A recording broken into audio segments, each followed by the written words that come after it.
পরকাল যে আছে এটার কি প্রমাণ আছে আপনার কাছে? আমারে কয় পরকাল যে আছে এটার কি প্রমাণ আছে? মাহফিল আসলে করা হয়েছে, করা হচ্ছে, করা হবে, সব কিছুর একটা বিশেষ উদ্দেশ্য আছে। দিন সম্পর্কে কিছু জানানো,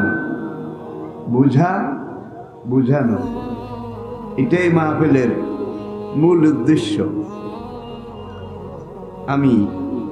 আপনারা হয়তো অনেকেই জানেন, কোনো মাহফিলেই ওই 13 ক্ষেতের বেগুন একত্র করতে পারি না। 13 ক্ষেতের বেগুন বুঝেন তো? তাহলে তরকারি স্বাদ হয় না, মজা হয় না। যেখানে যে আমি একটা বিষয়ের উপরে কথা বলি এবং সেই একটা বিষয় আমি পরিষ্কার করার চেষ্টা করি, এখানে এসে বসার পরে আমি চিন্তা করলাম একটা বিষয়, একটা মাত্র বিষয়, পরকাল, যেটাকে ইয়ামুল বাস,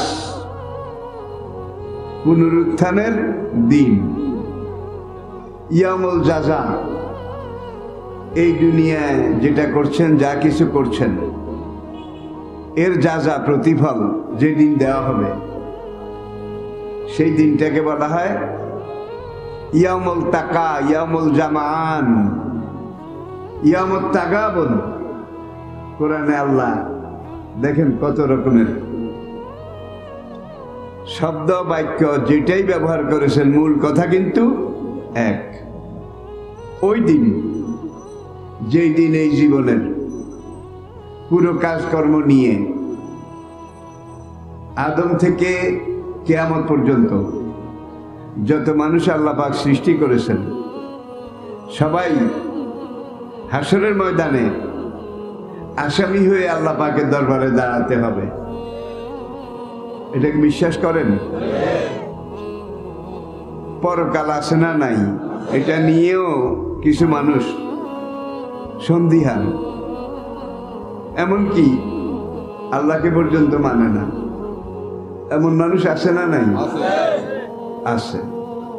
পরকাল বিশ্বাস করে না, কোরআন মানে না, হাদিস মানে না, এমন মানুষও আছে। পরকাল কালেমার মধ্যে আমরা পড়েছি অল বাসে বাদাল মাউত। আলহামদুলিল্লাহ, অল বাসে বাদাল মাউত, মৃত্যুর পরে আবার জীবিত হওয়ার জীবন।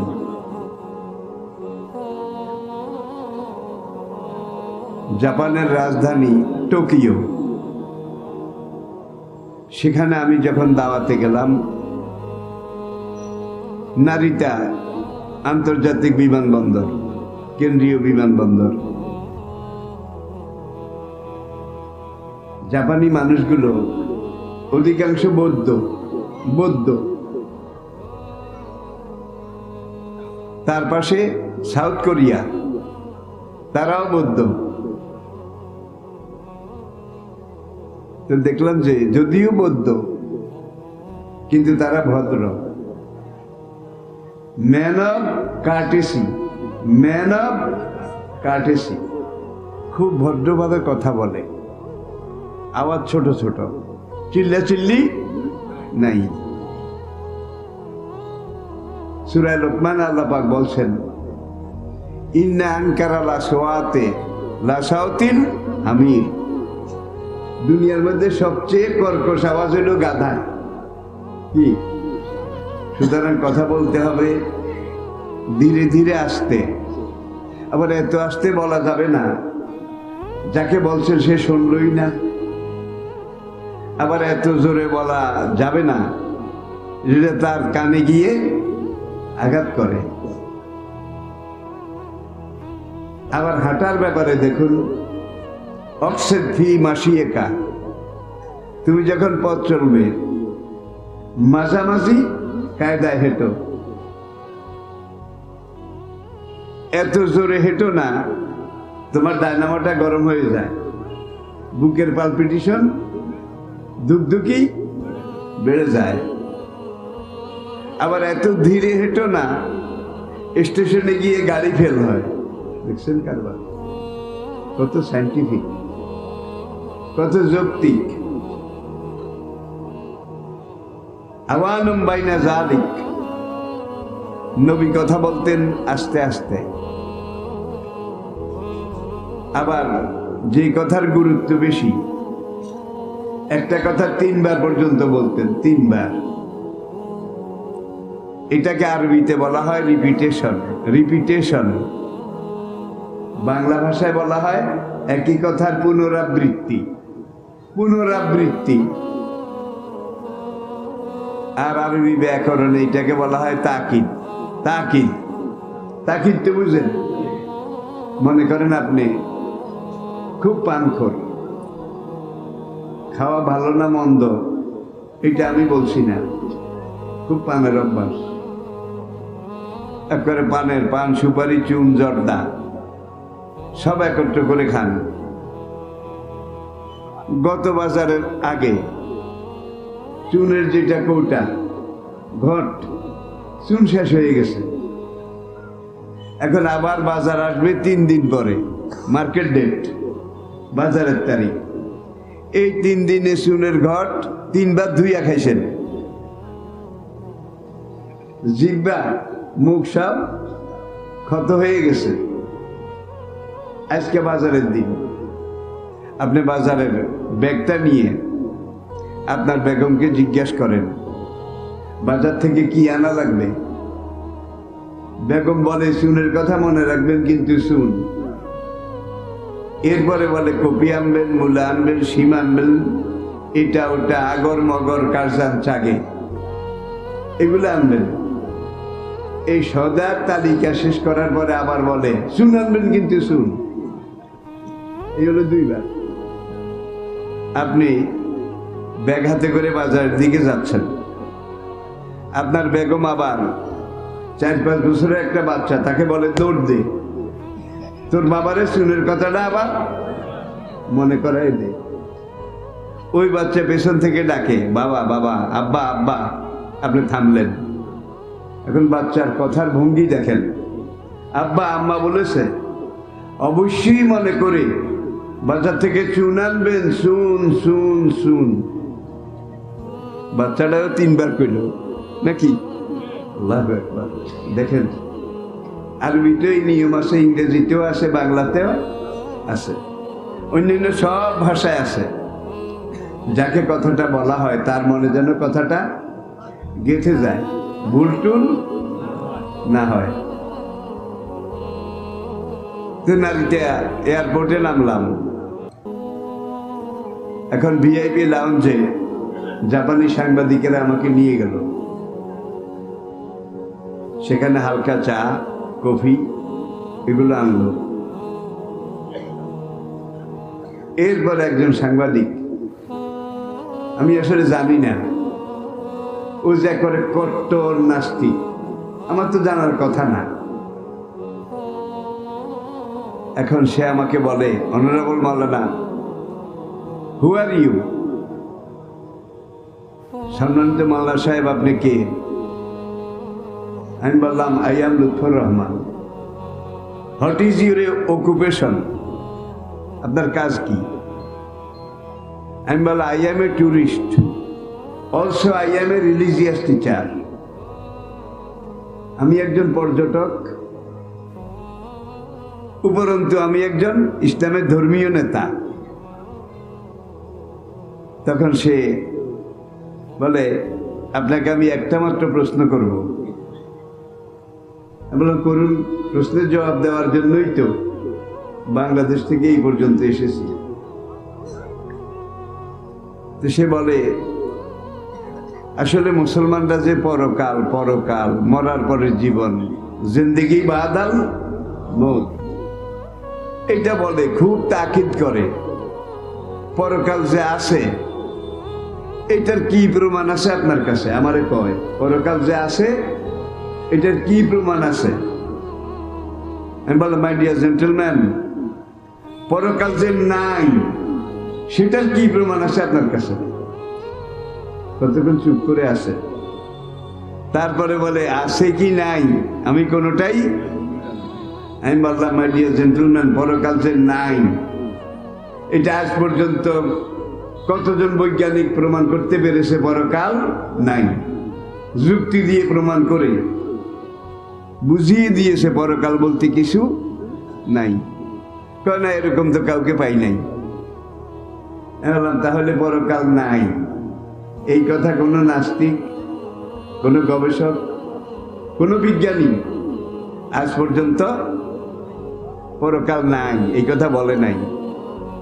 পরকাল নাই এটা যখন কেউ প্রমাণ করতে পারেনি, সুতরাং পরকাল আছে।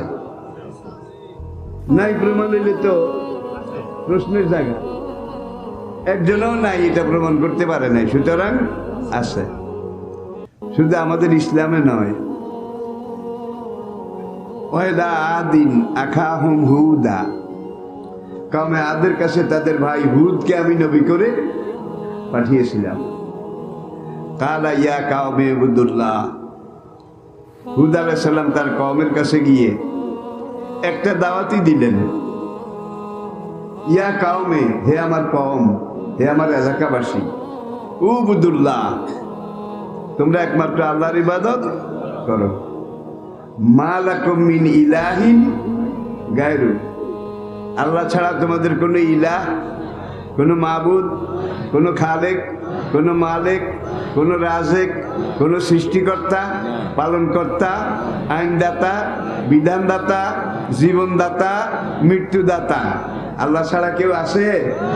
একজন সুপ্রিম অথরিটি, সর্বোচ্চ কর্তৃপক্ষ। তিনি আমাদের জীবনের সবকিছুর মালিক। আমাদেরকে সৃষ্টি করেছেন কে? এখন আল্লাহ তো একটা কাফের বেঈমান মা বাবার ঘরেও তো সৃষ্টি করতে পারতেন নাকি? আপনি মায়ের গর্ভে যাওয়ার আগে আল্লাহর কাছে একটা দরখাস্ত করেছেন, আল্লাহ আমারে মা বাবা মুসলমান এমন ঘরে পাঠাও, এমন কোনো দরখাস্ত অ্যাপ্লিকেশন বোধহয় করেছেন? আপনি জানেনও না আপনাকে কার ঘরে পাঠাবে। আল্লাহর সবচেয়ে বড় নেয়ামত, আল্লাহ আমাদেরকে একটা হিন্দুর ঘরে, একটা নমশূদ্রের ঘরে,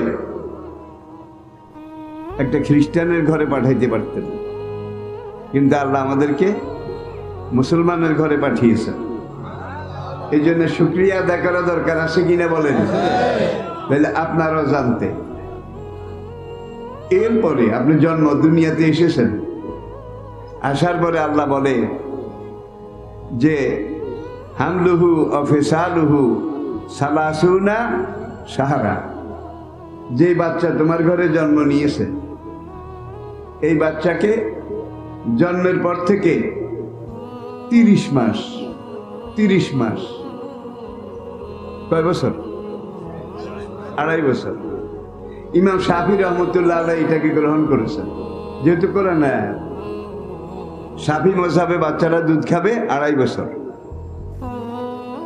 হামলুহু অফিসালুহু ফি আমাইনে, আরেক আয়াত। বাচ্চা জন্ম নেওয়ার পরে গর্ভধারণ এবং দুগ্ধপান, দুগ্ধপানের সময় হবে 2 বছর। 2 বছর আমাইনে, 2 বছর। তাসনিয়া, তাসনিয়া 2 বছর, 2 বছর দুধ পান করবে। যতদিন মায়েরা বাচ্চাকে স্তনের দুধ পান করিয়েছে ততদিন বাচ্চাও সুস্থ ছিল, মায়েরা। কিন্তু আস্তে আস্তে আমরা আধুনিক হওয়া শুরু করলাম। আধুনিক হতে হতে যারা একটু কিছু লেখাপড়া করেছে, সাহেব শুয়ে আর কি, তারা কি এটা কি গরু ছাগলের বাচ্চা নাকি মায়ের স্তন চুষে চুষে খাবে? ছোট কি কাম, মায়ের স্তন খাওয়ানো যাবে না। বাচ্চা যদি মায়ের স্তন চুষে খায় তাহলে মায়ের স্তনটা অল্প দিনে ঢলে যায়, কাত হয়ে যায়। সুতরাং এটাকে ব্রেশিয়ার দিয়ে বেঁধে টেঁধে ভালো করে রাখো, আর বাচ্চাদেরকে বোতল খাওয়াও। বোতল, বুঝতে পেরেছেন বোধহয়? বোতল খাওয়াও। একটা বাচ্চা জন্মগ্রহণ করার পরে এই বাচ্চাটার রেজেক কি হবে, কোন ধরনের হবে, এই রেজেকের ভিতরে ক্যালসিয়াম, ভিটামিন এই থেকে শুরু করে কি কি উপাদান দিলে বাচ্চাটা তাড়াতাড়ি সুস্থ থাকবে, এটা যিনি বাচ্চা পাঠিয়েছেন তিনি সবচেয়ে বেশি জানেন। ঠিক কিনা বলেন? আমরা এটার মধ্যে হাত দিছি।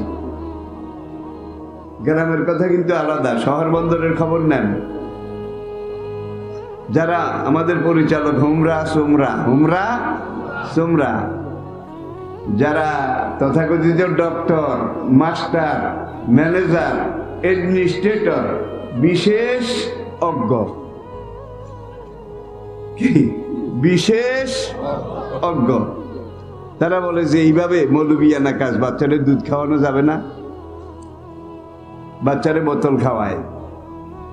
মায়ের এই যে স্তনের বোটা এই বোটার মধ্যে হাজার হাজার রোগ আছে, পাইপ আছে, টিউব আছে। মায়ের রক্ত থেকে মায়ের স্তনের দুধটা সৃষ্টি করে কে? তাহলে মায়ের স্তনের দুধটা আল্লাহর বানানো। কুসুম কুসুম গরম, কুসুম কুসুম। যখন বাচ্চা মুখ দিয়ে চুষে খাওয়া আরম্ভ করে, মায়ের স্বাস্থ্য শরীর যদি ভালো হয়, অনেক সময় দেখবেন বাচ্চা গিলে কুড়াইতে পারে না, গাল বেয়ে পড়ে, এমন জোয়ার এই রেজেকের মধ্যে আল্লাহ এনে দিয়েছেন। বাচ্চা যখনই জন্ম নেয় তখনই মায়ের স্তনে দুধ আসে। বাচ্চা যখন চুষে চুষে এই দুধ খায় মায়ের স্তন থেকে, তখন মাও সুস্থ থাকে, বাচ্চাও সুস্থ থাকে। আর যদি বাচ্চাকে খেতে না দেন, শিকার মধ্যে বেঁধে রাখেন, দুধ তো কিন্তু আসতেছে নামতেছে, খানেওয়ালা নাই। এখন এই দুধটা এখানে জমা হয়, জমা হতে হতে স্তন দুইটা ফুলে যায়।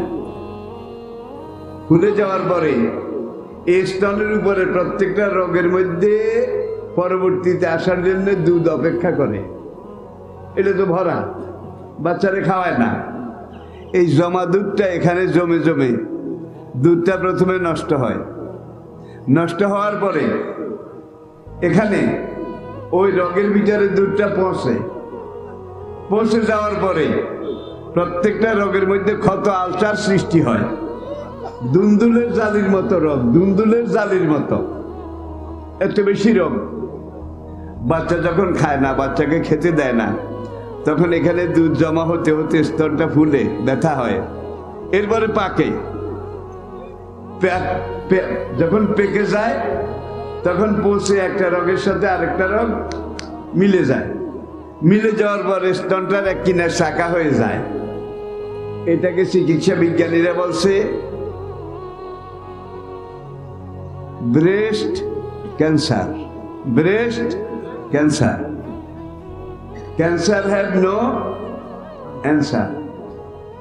আমার জানা মতে বন্ধু মহলে, দূর সম্পর্কীয় মহলে এরকম আধুনিক বেশ কিছু যাদের খবর আমার কাছে আছে, যখন বাচ্চাকে দুধ খাওয়ায় নাই, এই দুধ আল্লাহ বাচ্চার জন্য দিছে। দুধ যখন বাচ্চাকে খাওয়াসনি, অভিশাপ বদ্ধ একটা জিনিস আছে, আল্লাহর হুকুম অমান্য করেছো আরেকটা জিনিস আছে। তাহলে আল্লাহকে অমান্য করা, বাচ্চার কিসমত নষ্ট করা, আল্লাহ এটার ফল হিসাবে মায়ের স্তনের মধ্যে পছন্দ ধরাইয়া দেয়। রগ পচে ধুন্দুলের জালি একটার সাথে একটা লেগে স্তনটা চাকা হয়ে যায়। এটার একটাই মাত্র চিকিৎসা, স্তন কেটে ফেলা। আমার মাসুম বান্দা, তার জন্য আমি এই দুধ পাঠাইছি। তুই যখন তাকে খাওয়াস নাই, তোর এই অঙ্গটাকে আমি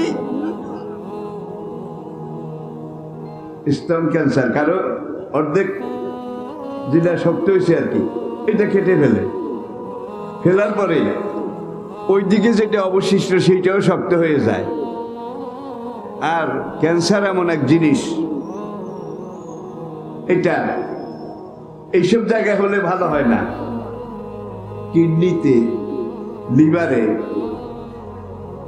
প্রস্টেট গ্ল্যান্ডে, মূত্রথলিতে অন্য কোনো জায়গায় ক্যান্সার হলে কিন্তু অপারেশন চলে, অনেক রোগী ভালো হয়। কিন্তু ক্যান্সার মায়ের স্তনে যদি হয়, পাইকারিভাবে কিন্তু শিক্ষিত সমাজে, এরপরে এই যে আল্লাহর দেওয়া দুধ, মায়ের স্তনের দুধ, এই দুধ যখন বাচ্চায় খাবে তখন বাচ্চার সাথে মায়ের একটা রক্তের সম্পর্ক আল্লাহ তৈরি করে দেবেন।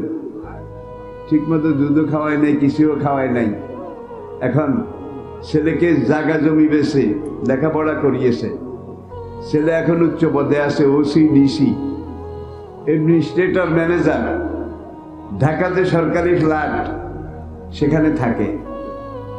বুড়া বাবা বুড়ি মাঝে বাড়িতে আসে, কোনো খবর নেয় না, আসে না? নাই। কারে পড়াইলাম, কারে খাওয়াইলাম? অবিলে ওয়ালিদাইনে ইহসানা, আল্লাহর পরে আপনার কাছে সবচেয়ে বড় আপনার মা, তারপরে আপনার বাবা। মায়ের কথা কিন্তু আগে।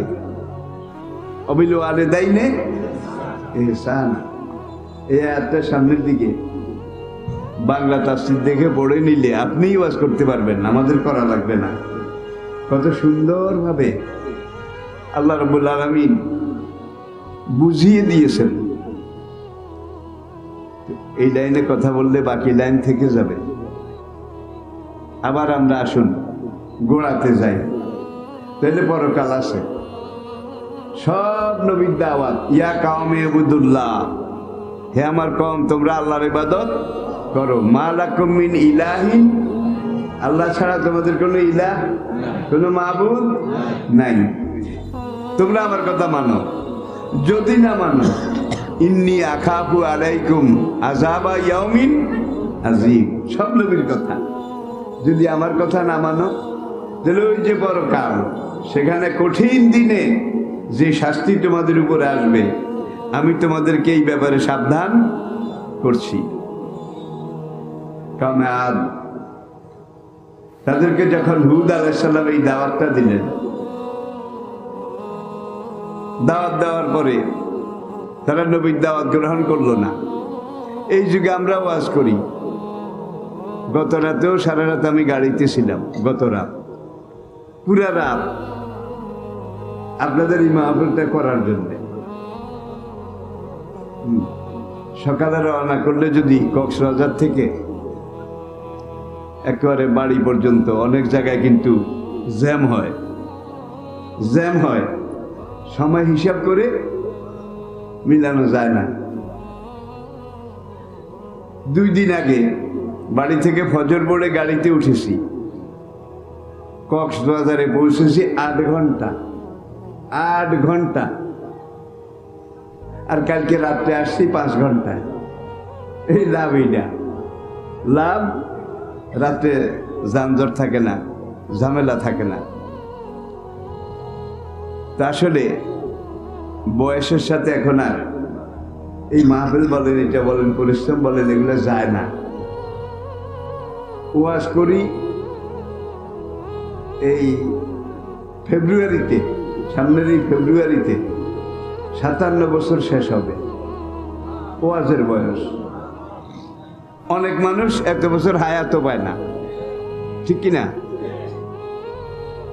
বর্তমান বয়স 83 শেষ হয়, জানুয়ারিতে 84 শুরু হবে। ক্লাসমেট একত্রে লেখাপড়া করেছি, একজনও নাই, সব চলে গেছে। আমি যাব, আপনারাও যাবেন। এমন সাহস কোনো ভাইয়ের আছে নাকি? বয়স কম, যুবক, তরুণ, স্পিরিংয়ের মতো দাঁড়ায় বলেন যে আমি যাব না, আমি এখানে থেকে যাব। হ্যান্ড অফ থাকলে কোন কি তোমার থাকার ইচ্ছায়ও কিছু যায় আসে না কি? তুমি যে আসো আরেকজনের ইচ্ছা, তিনি যতদিন ইচ্ছা করবেন তোমাকে এখানে রাখবেন। আল্লাযী খালাকাল মাউতা ওয়াল হায়াতা লিয়াবলুয়াকুম আইয়ুকুম আহসানু আমালা। আল্লাহু আকবার। তিনি যে ওই মহান রব, তিনি যে ওই মহান সত্তা, খালাকাল মাউতা, তিনি তোমাদের জন্য মৌত সৃষ্টি করেছেন, মৌত, মৃত্যু, ওয়াল হায়াতা, তারপরে হায়াত সৃষ্টি করেছেন।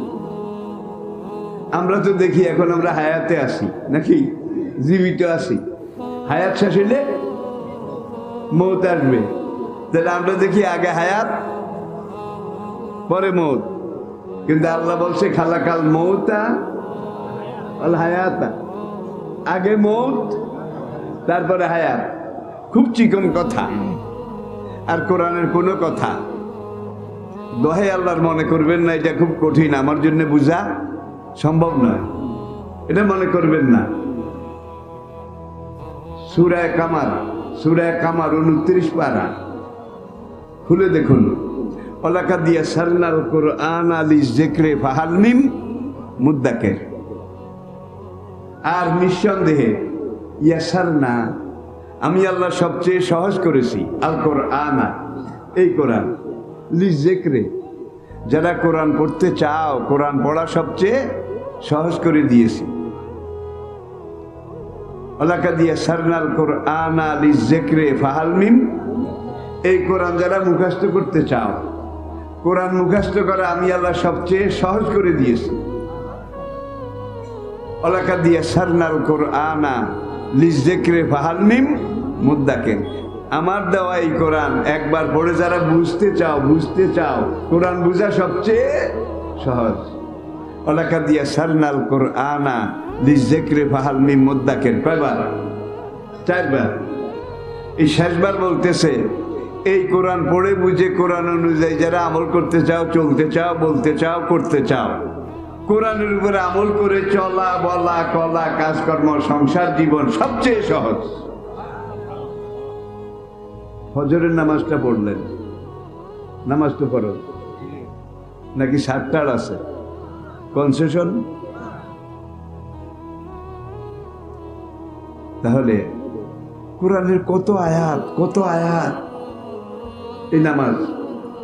আল্লাযীনা ইউকিমুনাস সালাতা কাদ আফলাহাল মুমিনুন আল্লাযীনা হুম ফী সালাতিহিম খাশিউন ইন্নাস সালাতা কানাত আলাল মুমিনিনা কিতাবাম মাওকুতা হাফিজু আলাস সালাওয়াত ওয়াস সালাতিল উসতা আকুমু লিল্লাহি কানিতিন। কত জায়গায় আল্লাহ বলেছেন। এখন নামাজ পড়ে না, সূরা ফাতিহা জানে না, কিচ্ছু জানে না। কিছুদিন একটু লেখাপড়া করে একটু উপরে উঠছে, উপরে উঠার পরে সে কয় নামাজ না পড়লে কি হবে, আমার ঈমান ঠিক আছে। এমন মানুষ আপনাদের এলাকায় নাই, কিন্তু আমার এলাকায় এখনো আছে। নামাজ না পড়লে কি হবে, আমার ঈমান ঠিক আছে। কালা রাসূলুল্লাহ সাল্লাল্লাহু আলাইহি ওয়াসাল্লাম মান তারাকা সালাতা মুতাআম্মিদান, যে ব্যক্তি তারাকা তরক করলো, আর সালাতা এক ওয়াক্ত নামাজ, মুতাআম্মিদান ইচ্ছা করে, ফাকাত কাফারা, সঙ্গে সঙ্গে সে কাফের হয়ে গেল। এক ওয়াক্ত না পড়লে কাফের, এক ওয়াক্ত না পড়লে কি? এবার আপনারা হিসাব করেন। নবীজি বলেন আল ফরকু বাইনাল মুমিনি ওয়াল কাফিরি তরকুস সালাহ। মুমিন আর কাফের, ঈমানদার আর বেঈমান, এই দুইজন মানুষের মধ্যে পার্থক্য নিরূপণ করে একটাই ইবাদত, সেটা নামাজ। আপনার ইউনিফর্ম আছে, ইসলামের ইউনিফর্মের একটা হইল দাড়ি, নাকি নবীর সুন্নাত। কদ্দুরা রাখবেন? মুসা আলাইহিস সালাম তার ছোট ভাই হারুন আলাইহিস সালামকে ময়দানে উম্মতের দায়িত্ব, বনি ইসরাইলের দায়িত্ব দিয়ে ওয়াজওয়াদনা মুসা 40 লাইলা, আল্লাহ আমাকে কোহিতুরে যেতে বলেছে, সেখানে 40 দিন আমাকে থাকতে হবে। আল্লাহ আমাকে কিছু ট্রেনিং দেবে, প্রশিক্ষণ দেবে, আমার হাড়টাকে মজবুত করবে, তারপরে আমার উপরে তাওরাত কিতাব নাজিল করবে। আমি যাই, তুমি ওদেরকে একটু দেখাশোনা করো। মেজাজি নবী ছিলেন আম্বিয়া কেরামের ইতিহাসের সবচেয়ে গরম, সুপার টেম্পার। কোন নবী এত গরম ছিলেন না। 40 দিন পরে তাওরাত কিতাব নিয়ে এসে দেখেছে পুরা বনি ইসরাইল তারা তাওহীদ বাদ দিয়ে, আল্লাহর ইবাদত বাদ দিয়ে গরুর বাছুরের পূজা করতে আছে। ইন্নাকুম যালামতুম আনফুসাকুম বিত্তিখাযিকুমুল ইজলা, আল্লাহর বাদ দিয়ে গরুর বাছুরের পূজা করে। মুসা আলাইহিস সালাম ছোট ভাই হারুনের উপরে রেগে গেলেন, তোর কাছে দায়িত্ব দিয়ে গেলাম, 40 দিন আমি ছিলাম না, পুরা উম্মত এইভাবে গরুর বাছুরের পিছনে চলে গেছে, তুই কি করছিলি? একবার দুইবার বকা দিছে। বকা দেওয়ার পরে মেজাজ টেম্পার বাড়ছে আর কি। টেম্পার বাড়ার পরে এইবার হারুন আলাইহিস সালামের চুলের মুঠি ধরে কিল রে কিল, কত আর কিল খাওয়া যায়। হারুন আলাইহিস সালাম কোনোভাবে কায়দা করে টান দিয়ে যখন সরে গেছে, এইবার ধরছে দাড়ি, দাড়ি ধরে কি দেয়। হারুন আলাইহিস সালাম কান্দে আর কয়, ইয়া ইবনা উম্মে, কোরআনে আয়াত, আপনি তো আমার মায়ের পেটের ভাই, লা তাখুজ বিলিহিয়াতি ওয়ালা বিরাসি, আপনি আমারে একবার চুল ধরে কিলান, আবার দাড়ির মুঠি ধরে কিলান। লা তাশমিত বিল আদা, আপনি যদি আমার এইভাবে কিলান, তাহলে গরুর দেয়া পূজা করেছে বেঈমান যে মুশরিক হয়েছে, তারা হাততালি দেবে আর বলবে মৌলবি মৌলবি লাগছে। এতে দ্বীনের কোনো লাভ হবে না, বরং ক্ষতি হবে। লা তাশমিত বিল আদা, আপনি আমার সাথে এই ব্যবহার করে দুশমনকে হাসাবেন না। তাহলে দাড়ি দড়ি কি লেছে। এখান থেকে 4 মাযহাবের সব ইমাম একমত, দাড়ি কদ্দুরা রাখতে হবে, এদ্দুর বড় করতে হবে, যাতে দাড়ি ধরে কিলান যায়, দাড়ি ধরে কিলানো যায়। তাহলে এইবার তো বলছেন একমুট একমুট। আজকে তো কেউ দাড়ি রাখে এখানে কবুতরের লেজের মতো, আবার কেউ কেউ দাড়ি রাখে পেঁয়াজের হুঁদের মতো। নাউযুবিল্লাহি মিন যালিক। নবী সুন্নাহ যদি গ্রহণ করেন, যেইভাবে যতটুকু সেইভাবে গ্রহণ করতে হবে। এটাকে কাটছাড় করার, সংক্ষিপ্ত করার কোনো অধিকার বোধ আপনাকে দেওয়া হয়েছে? যদি মানো সবটা, উদখুলু ফিস সিলমে যেদুর পারো, উদখুলু ফিস সিলমে সুবিধা মতো নাকি কাফা, পুরাপুরি। শরীয়ত যদি মানতে চাও পুরা মানতে হবে, পুরা যদি মানতে না পারো তোমার ইচ্ছা। ফামান শাআ ফালিয়াকফুর ওমান শাআ ফালিয়ুমিন, যে চায় সেই ঈমান আনুক, যার মন না চায় সেই ঈমান না আনুক। এখানে কোনো জোর জবরদস্তি নাই। তাহলে আমরা সবাই ঈমান আনতে রাজি আছি, 5 ওয়াক্ত সালাত ঠিকমতো আদায় করতে রাজি আছি। ভাই, বাংলাদেশে একদিক থেকে বিভ্রাট না, মক্কা মদিনা সেখানেও তো আজান হয় না? এই যে কয়েকদিন আগে আমি মুজাফফরগঞ্জ লাকসামের পরে সেখানে মাহফিলে গেছি। এখন এশা পড়ে আমার বক্তব্য 9টায় শুরু। এখন মুয়াজ্জিন আজান শুরু করতে গিয়ে কানে হাত দিয়ে কি জানি পড়ে। আজান এটা কিন্তু 8 জন সাহাবা এক রাতে স্বপ্নে দেখছে জিবরাইল আজান দিছে, আর এই রাসূলের সঙ্গীরা আজান শুনেছেন। পরের দিন সকালে নবীজির সামনে এসে বলে, ইয়া রাসূলুল্লাহ, আজকে রাতে আমি দেখছি অনিন্দ সুন্দর রূপের পিরামিড, একজন ফেরেশতা এইভাবে কানে হাত দিয়ে আজান দিচ্ছে। কিভাবে? আমরা যেভাবে দেই, আল্লাহু আকবার আল্লাহু আকবার। হ্যাঁ, তারা আজানের আগে দিই,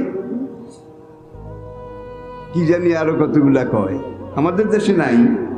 দেখুন, এগুলা বেদাত, এগুলা হারাম, এগুলো না জায়েজ। আজান যেভাবে এসেছে, ভাই বাইতুল্লাহর আজান কি হয়? আজানের আগে বোধ হয় এগুলো কয়, মসজিদে নবীর আজানের বোধ এগুলো কয়।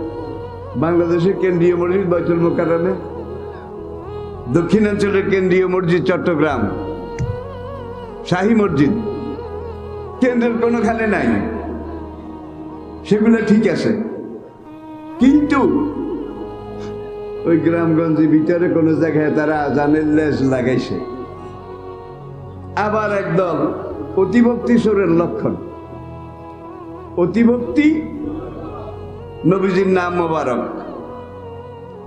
কালা রাসূলুল্লাহ সাল্লাল্লাহু আলাইহি ওয়াসাল্লাম, নবীজি ইরশাদ করেছেন যে মান কাযযাবা আলাইয়া মুতাআম্মিদান ফালিয়াতাবাওয়াহু মাকাদুহু মিনান নার। নবীজি ইরশাদ করেছেন যে তোমরা কালেমা পড়বে শাহাদাতা আল্লাহ ইলাহা ইল্লাল্লাহ, এরপরে আবার শাহাদার পরে রিসালা মুহাম্মাদুর রাসূলুল্লাহ। ওরে মুহাম্মদ রাসূলুল্লাহ কনের পরে একদল আবার দেখছি যে আঙ্গুলের মধ্যে 3 হুম দেয়।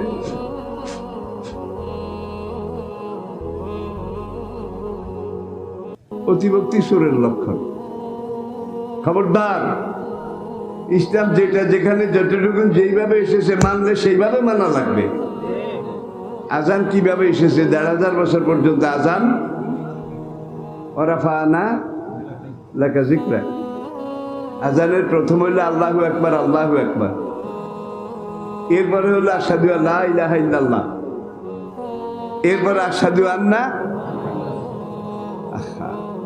দেখেন আল্লাহ দুনিয়াটা এমন ভাবে তৈরি করেছে, বলের মতো। এটা এমন ভাবে ঘুরে, যখন বুঝার জন্য বলছি, বার্মাতে যখন আজান শেষ হয় আরাকানে, বার্মা শেষ হইলে টেকনাফে আজান শুরু হয়। টেকনাফের আজান শেষ হইলে চট্টগ্রামের সাতকানিয়া আজান শুরু হয়। সাতকানিয়া আজান শেষ হইলে ফেনীতে আজান শুরু হয়। ফেনীতে আজান শেষ হইলে দাউদকান্দিতে আজান শুরু হয়। দাউদকান্দির আজান শেষ হইলে সোনারগাঁয়ে আজান শুরু হয়। সোনারগাঁয়ের আজান শেষ হইলে ওই ঢাকার পশ্চিমে মানিকগঞ্জ, সেখানে আজান শুরু হয়। মানিকগঞ্জে শেষ হইলে ওই পারে ফরিদপুরে আজান শুরু হয়। ফরিদপুরে আজান শেষ হইলে রাজশাহীতে আজান শুরু হয়। রাজশাহীর আজান শেষ হইলে পশ্চিম দিকে মালদহ, 24 পরগনা, হুগলি, হাওড়া, এইসব জায়গায় আজান। তাইলে একটা সেকেন্ড আল্লাহর জমিন থেকে আজান 1 সেকেন্ডও খালি যায় না। আমি কি বুঝাতে পেরেছি? পুরা দুনিয়াটায় 24 ঘন্টা আজান। দুনিয়ার কোন বিজ্ঞানী এটা কি কল্পনা করতে পারবে? দেখুন, আরে নামাজের রক্ত আপনি উক্তের আগে এটাকে টেনেও আনতে পারবেন না, উক্ত চলে যাওয়ার পর এটারে টেনে পিছিয়েও আনতে পারবেন না। সে কার হুকুমে চলছে? কার হুকুমে? আল্লাহর নামের সাথে নবীর নাম। এখন আপনি যদি চোখে হাত বুলাইতে হয় তাহলে আল্লাহু আকবার, আল্লাহু আকবার এটা লইয়ে না আগে বুলান দরকার। কি শেষ চলে না দুধ রোজ? শেষ চলে না দুধ রোজ? আজান যেভাবে এসেছে ঠিক, কেউ আজানের আগায় লেজ লাগাইছে, কেউ গোড়ায় লেজ লাগাইছে। আমাদের এলাকায় নাই, কিন্তু কোনো কোনো জায়গায় এগুলা ক্যান্সারের মতো শুরু হয়ে গেছে। খবরদার, এই ধরনের যারা ইসলামের মধ্যে নতুন কিছু যোগ বিয়োগ প্লাস মাইনাস করে, সঙ্গে সঙ্গে বলবেন এটা যে করছেন এটার দলিল কোরআন থেকে বাইর করেন, হাদিস থেকে ভাই কোনো দলিল নেই। কাঙ্গ আব্বা দেওয়ানবাগি করছে, দেওয়ানবাগি গাবিন সাগি, সে আরেক পীর। এই ধরনের আছে না নাই? জোরে কর বাইরে। ভাই আপনারা যারা দেখছেন, পটকা মাছ চিনেন তো? তার পেট পটকা মাছের চেয়েও বড়। এরপরে ঢাকাতে বাংলাদেশ ব্যাংক, এখান থেকে শুরু করে বিশাল, আর বাংলাদেশ ব্যাংক মতিঝিল, এখানে এক কাঠা জমির দাম কয়েক কোটি টাকা। এক কাঠার দাম কয়েক কোটি টাকা, তারপরেও পাওয়া যায় না।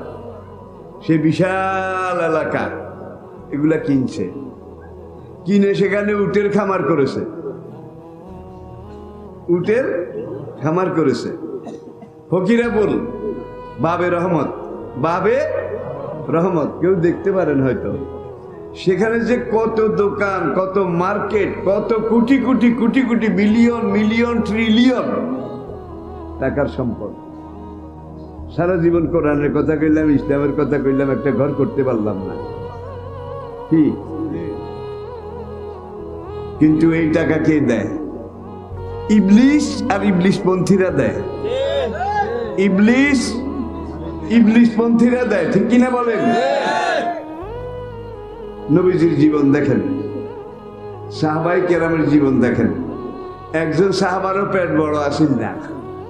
কি দেখেন না? একজন সাহাবারও পেট বড় আসেন না। নবীজির বোধহয় পেট বড় আসেন। এমন ভিড়ও দেখছি, চেয়ারে বসে আছে, এখন পেটের এখানে চুলকায়, পিসাব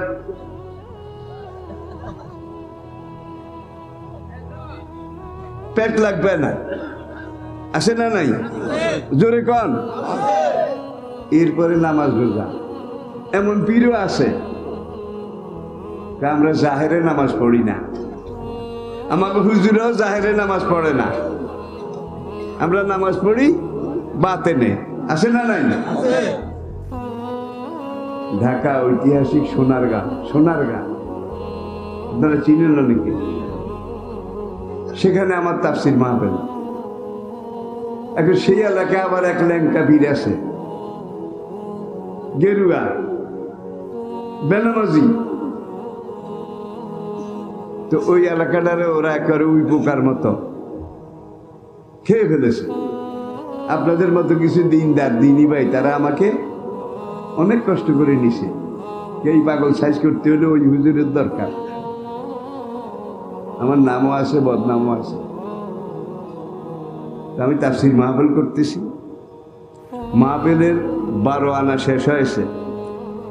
এমন সময় দেখি যে একদল লোক মাহফিলের দিকে ঢুকে, তাদের সামনে তাদের পীর সাহেব জারুয়া ল্যাংটা, আল্লাহর কসম কিচ্ছু নাই, কোমরে একটা তাগাও নাই, ল্যাংটা।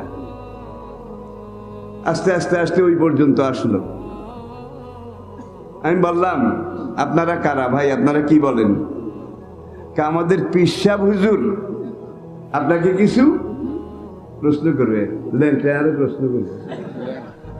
হাতি ঘোড়া গেল তল, সাগি বলে কত জল, এতে আরে প্রশ্ন করব।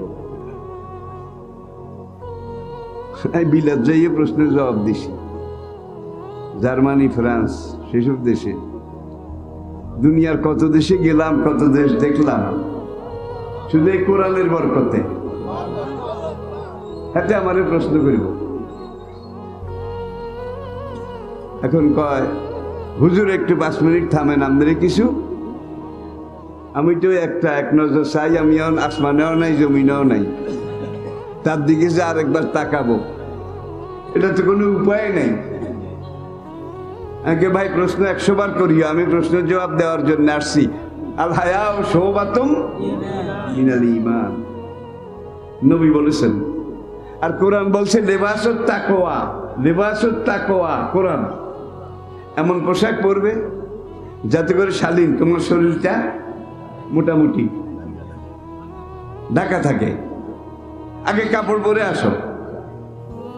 হুজুর আমার এটা আল্লাহর আলী, হেতার এটা আল্লাহর আলী। আগে কোনটা? এই যে আমার পুরুষাঙ্গ, এইটার যদি আমি কাপড় পরে ঢেকে ফেলি, তাহলে এই আলিফ তো কেউ দেখতে পাবে না, আলিফের বরকতও নিতে পারবে না।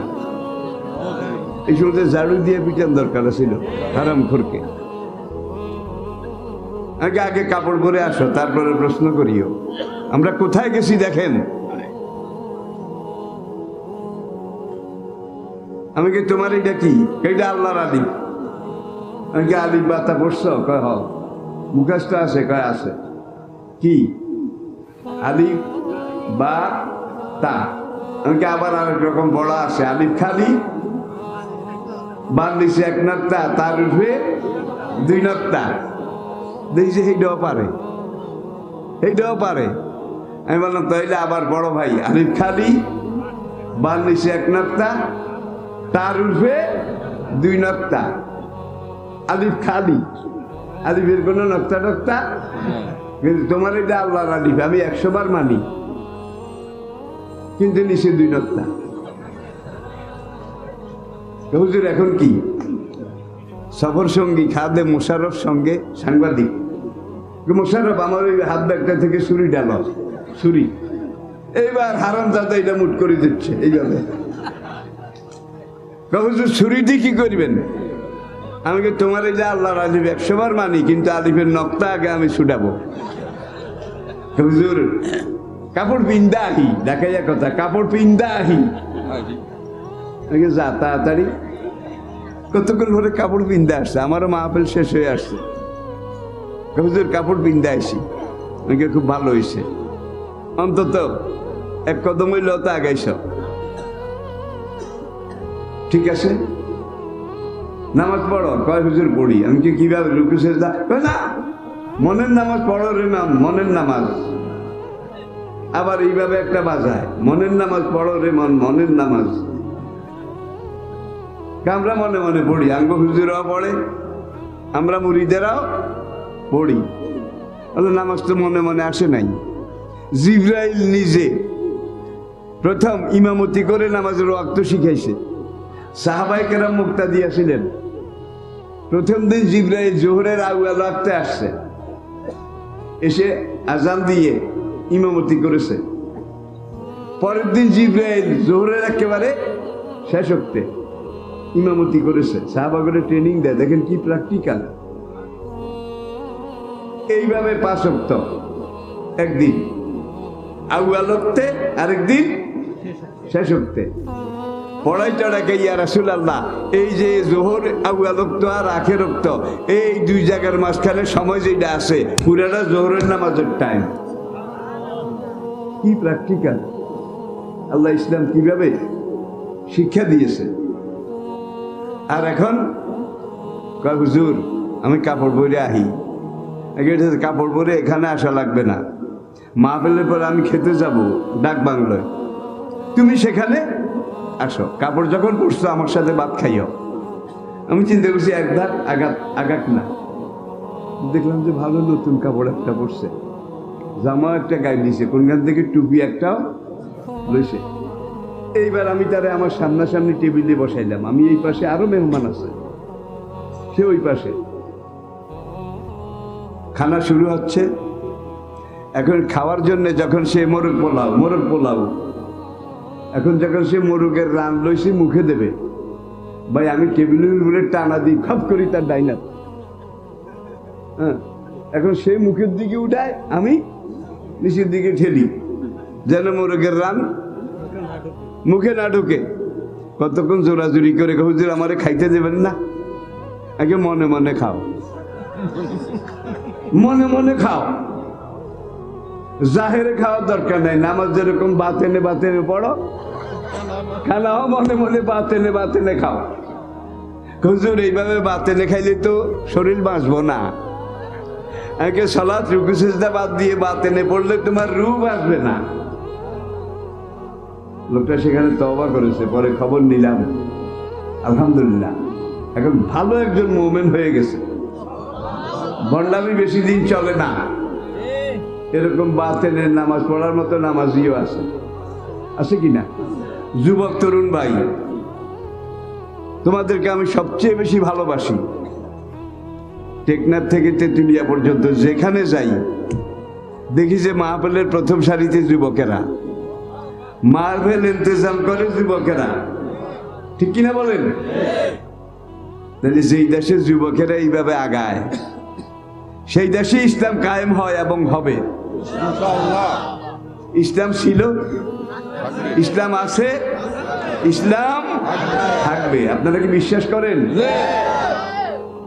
আল্লাহ পাক নিজে বলেন যে এই দিন আমি নাজিল করেছি, ইন্না নাহনু নাযালনা যিকরা ওয়া ইন্না লাহু, আর ইসলামকে হেফাজত করার দায়িত্ব আমি আল্লাহ আমার হাতে নিছি।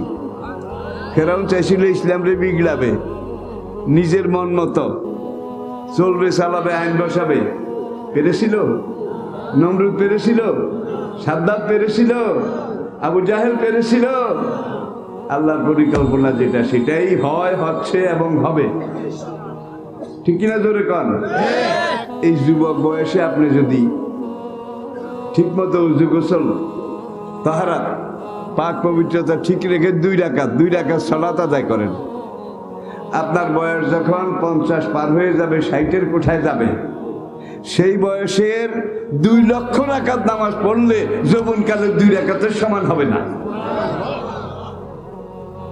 অন্তর রক্ত গরম, 40 পার হোক, একটু বুড়ো হই, তখন তওবা করে টোরে শুরু করবো, এরম আসেনি? এখন পড়ে না। বুড়ো হইলে সারা জীবন নামাজ পড়ে নাই ভাই। এখন যখন 1-2 বার স্ট্রোকের মতো ভাব হইছে, মাথা চক্কর দিয়ে পড়ে গেছে, এখন গুজা দড়ি আঁটে, মসজিদে হয় শেয়ার টোকায়। কি মসজিদে হয়? আল্লাহকে ব্যংসা ধরতে আস। যে সময় তো শক্তি ছিল, তাকত ছিল, কুওয়াত ছিল, তোমার সেই যৌবন তুমি কোন পথে ব্যয় করেছ? হাসরের মাঠে যেই কয়টা প্রশ্ন হবে তার মধ্যে ভাইটাল সবচেয়ে গুরুত্বপূর্ণ প্রশ্ন হবে, তোমার যৌবন কোন কাজে খরচ করেছ? এই যৌবনে যদি আপনি নামাজ আদায় করেন, নামাজ পড়েন, আপনার দাদা থাকলে জিজ্ঞাসা করিয়েন যে দাদা হুজুরে কইছে উজু করে মসজিদও গেছেন, নজর নিয়ত করছেন, আর পুরুষাঙ্গের এখানে স্ক্রুবের মতো পেশ আছে, স্ক্রুবের মতো জোয়ান কালে উপর থেকে প্রেশার বেশি, পেশাব একত্রে বের হয়ে যায়। বয়স 40-50 পার হইলে ওই প্রেশারটা কমে যায়, তখন এই প্রত্যেকটা স্ক্রুবের পেশে পেশাব জমা হয়। এখন আপনি নামাজের নিয়ত করছেন, নিয়ত করে আলহামদুলিল্লাহ মাঝামাঝি গেছেন আর টের পাইছেন 2 গুড়া হড়ি গেছে। বুড়ার জিজ্ঞান হয় না হয়? বুড়া মুরব্বীরা হয় কিনা কন? কেমন কাতিবিন তাড়াতাড়ি কলম লয়, বুড়িয়ার উজু গেছে, নামাজ যখন কলম নিয়ে লিখবে, আল্লাহ বলে কেফিয়া মালায়েকাতি, খবরদার দেখিস না। রব্বুল আলামিন কি করব? কয় তার পিছের আমল নামাটা একটু দেখ, আমাকে জানা সে জোয়ানকাল থেকে নামাজি আসিল কিনা। এখন আমল নামা দেখে ফেরেশতারা বলবে বালা আল্লাহে, হ্যাঁ জোয়ানকাল থেকে নামাজি আসিল। কয় নামাজ যদি হাতবারও মুতে, হাতবারও যদি পেশাব হয়, পায়খানাও যদি ওই যায়, ফরজ নামাজের পুরা সওয়াব লেখো। আমার কাজ করতে করতে, আমার লেবারি করতে করতে আজকে সে বুড়া হয়ে গেছে, সুতরাং তার নামাজের চাকরি আমি আল্লাহ পার্মানেন্ট করে দিছি। ওইলেও নামাজ, না হইলেও।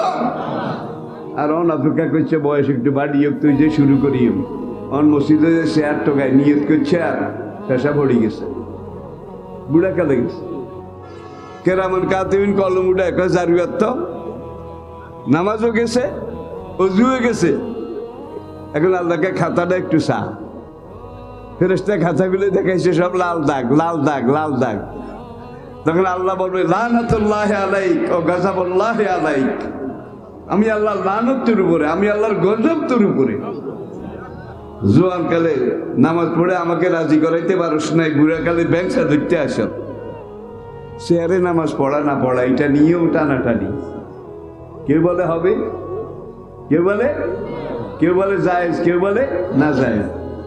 ভাই সারা বাংলাদেশে কথা বলি তো,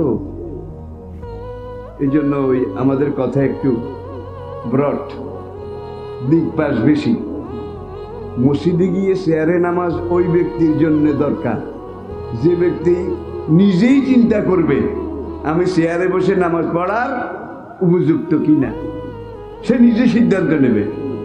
তার নাট বল্টু কোনখানে কোনটা কি অবস্থায় আছে সে নিজে সবচেয়ে ভালো জানে। নাট বল্টু যদি ঠিকঠাক থাকে, সব মেশিনারি ঠিক আছে, রুকুও করতে পারবে, সেজদাও করতে পারে, একটু বুড়ো হয়ে গেছে, ব্যংসা দিচ্ছে, অনায় শেয়ার টোকায়, আল্লাহকে ঠিক তোর উপরে। ছোটকালে সৈয়ালি কাম করতো আমাদের, সৈয়ালি কাম, ওই যে চাল ছানি দিত, বেড়া বানাইতো। এখন তো সব বিল্ডিং। আহা, যখন তোমরা দেখবে মাসেক মাগরিব সেমাল জনব, পুরা দুনিয়া পোড়া ইটের ঘরে ভরে গেছে, পুরা পৃথিবী পোড়া ইটের ঘরে ভরে গেছে, ফান্তাজুরু শাহ, তখন সিঙ্গার আওয়াজের জন্য অপেক্ষা করো। সে আমাদের ছোট্টকালে আল্লাহর কসম 10 মাইল হাঁটলেও একটা বিল্ডিং। আর এখন হুফাতালুরাত রিয়াসাত ইয়াতাতালুনা ফিল বুনিয়ান, নবী বলছেন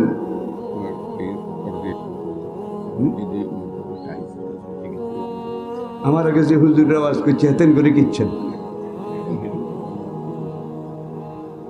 না ভাই, আমরা তো কালেকশনের হুজুর না।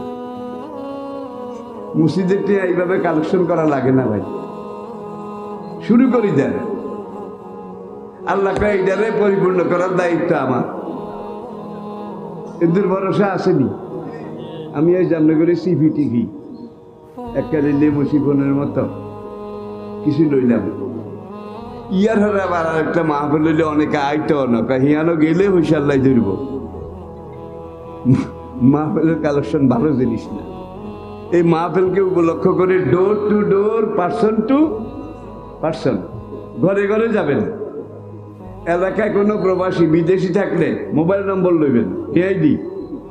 এরে বাবারে মসজিদ একটা তো শুরু করছে এই অবস্থা, বাবা তুই কীর্তি আরবি ইয়ানো 14 জনে দা দিবে হাতে একলা। এইভাবে কালেকশনগুলো করতে হয়। অনেক আমনে করে কই মান্দারে ব্যাকে মিলি রুমাল ধরব, 10 টাকার নোট কমে পড়ব, 1 টাকার নোট 2 টাকার নোট হেওয়া একদিন হুরান উলিয়ে খাইয়া 5 টাকার নোট হবে কত? খুদ খেয়ে পেট নষ্ট। আর কালেকশন করার আদত, এটা আবার ভিন্ন আরেকটা আর্ট, এগুলো আমাদের নাই। আমরা যেখানে যাই কোরআন হাদিস নিয়ে ডাইরেক্ট করি, কথা বলি। তো শেষ কথা যেটা, 5 ওয়াক্ত নামাজ ঠিক মতো পড়তে হবে। হাসরের দিন নবীজি সাফায়াত করবে, ঠিক নেই? মানজাল্লাযী ইয়াশফাউ ইনদাহু ইল্লা, আয়াতুল কুরসি যারা পড়েন, হাসরের মাঠটা এমন হবে যে হাসরের মাঠে আল্লাহর কাছে সুপারিশ করার হ্যান্ডম সাহস কারো হবে না, ইল্লা বিইজনিহি। আল্লাহ খুশি হয়ে যারে অনুমতি দেবে, তুমি কও, তুমি সাফায়াত করো, সে ছাড়া আর কেউ সাফায়াত করতে পারবে না। ওয়াকুলু আদম শফিউল্লাহ, বুখারী কিতাব শাফা। প্রথম নবী আদম, তিনি বলবেন ইয়া রব্বে নফসি নফসি। ওয়াকুলু নূহ নবিউল্লাহ ইয়া রব্বে নফসি নফসি। ওয়াকুলু ইব্রাহিম খলিলুল্লাহ ইয়া রব্বে নফসি নফসি। ওয়াকুলু ইসমাঈল জবিহুল্লাহ ইয়া রব্বে নফসি নফসি। ওয়াকুলু দাউদ খলিফাতুল্লাহ ইয়া রব্বে নফসি নফসি। ওয়াকুলু সুলাইমান নবিউল্লাহ, পুরো দুনিয়ার উপরে রাজত্ব যার ছিল সুলাইমান কইব ইয়া রব্বে নফসি নফসি। ওয়াকুলু মূসা কালিমুল্লাহ ইয়া রব্বে, ওয়াকুলু ঈসা রূহুল্লাহ ইয়া রব্বে নফসি নফসি। তাহলে আদম থেকে ঈসা পর্যন্ত সব নবী নফসি নফসি, আমার কি উপায়, আমার কি উপায়, কেউ কথা বলবে না।